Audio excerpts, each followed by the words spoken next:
Hi, this is Mike Maloney with another frequently asked question from Jeff Clark. Jeff, what question do you have for me today? It's great to be back with you, Mike. And yes, we get lots of questions all the time. So here's another one I'd like to throw out to you from some viewers. And that is, Mike, do you own any other metals besides gold and silver? And why or why not? Well, let me see. I just, you know, we have to. I've got a farm that I'm purchasing, and it has these non-habitable structures that we have to rehabilitate. It was heavily hurricane damaged in Hurricane Maria. I am buying some copper wire, yes, because it conducts electricity. But all of the other metals are industrial metals. Platinum, people ask me about platinum and palladium and even rhodium. These are all catalysts. They're used in catalytic converters and for chemical processes and so on. They're not money. They have never been money. They will never be money. Gold and silver are money. And it's monetary demand. When people become fearful of a loss of purchasing power of fiat currencies and they rush toward real money, gold and silver, that is when gold and silver do the big accounting.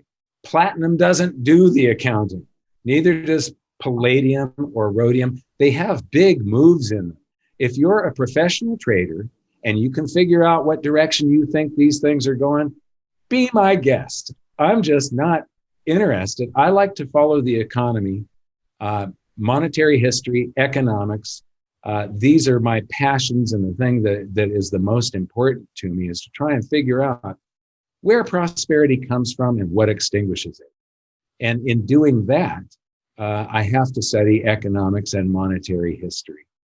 And so I just don't have any time to study technical trading analysis and all of this other stuff.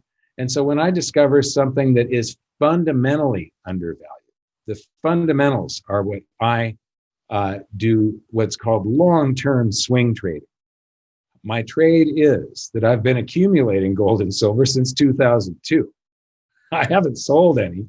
Well, I sold a couple little trinkets that were costing me too much in storage fees because Brinks used to bill for each individual item separately, and there was a minimum.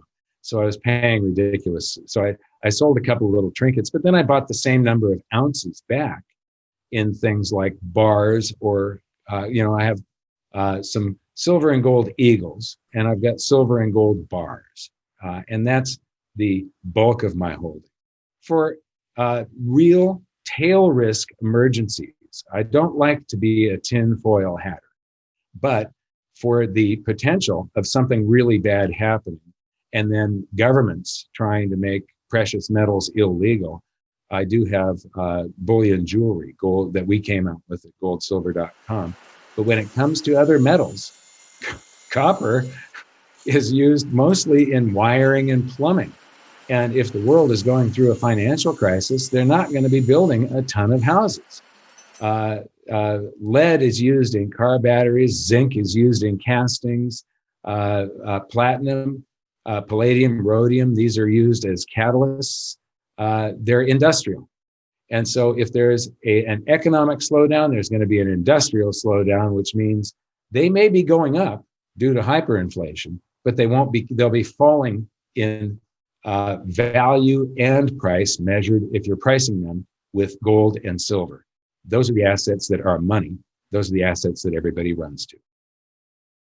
Yeah, good point. I think the issue for me anyway is that because there's a monetary crisis coming, we want monetary metals. And even other precious metals like platinum and palladium, they're precious metals because they're rare in the Earth's crust, but they're not monetary metals. The vast majority of their use, like you said with copper, Mike, is industrial. And the investment demand for platinum and palladium is actually very small. It's less than 5%. Central Yeah, banks. there's a reason that most of the world's central banks, you were mentioning central banks just now, I guess you were getting to this topic, but there's a reason that they keep gold on their balance sheets. Most of them still have gold. It's supposed to be this barbarous relic, but they elevated gold to a tier 1 asset. That means that it is considered as safe by the world's central banks as the sovereign bonds that they hold, as the other currencies that they hold. It's highly liquid. Other central banks will take it in a heartbeat. They'll readily accept it. So it's one of the basis, the foundation that the monetary system is still built on, even though they aren't using it to back the fiat currency that they create currently. It's still on the balance sheets, and they can go back to using it should their stupid, idiotic fiat currencies. I just can't believe, there's going to come a time in the future where historians look back and they'll go, what were they thinking? Exactly. Very good point. And yes, platinum and palladium, we have an article on this, and maybe we can link to it below this video, but platinum and palladium don't perform well during monetary crisis. We've shown that during recessions, they do poorly. During stock market crashes, they tend to do poorly, whereas gold tends to perform well in those scenarios. So I think the whole issue comes down to, if you see a monetary crisis coming, you want a monetary metal. And that's why we only sell gold and silver at goldsilver.com. There you go. That's absolutely true. We've never sold any of the other metals. I've there was a while we had some marketing people, and they got some copper rounds and stuff in for people that wanted them, because some people want this stuff. I don't like selling something that I don't believe is going to be good for people in the future, and investing in copper rounds is, to me, idiotic. I'm sorry.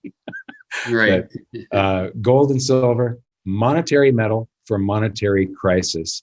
We're going to have monetary and economic crises simultaneously here. Economic crisis means the economy slows down, meaning the industrial metals fall compared to gold and silver, the precious metals that are the monetary metals. Right. Good point. So, okay, Mike, well, thanks for addressing this frequently asked question, and I'll see you on the next video. Thank you, Jeff.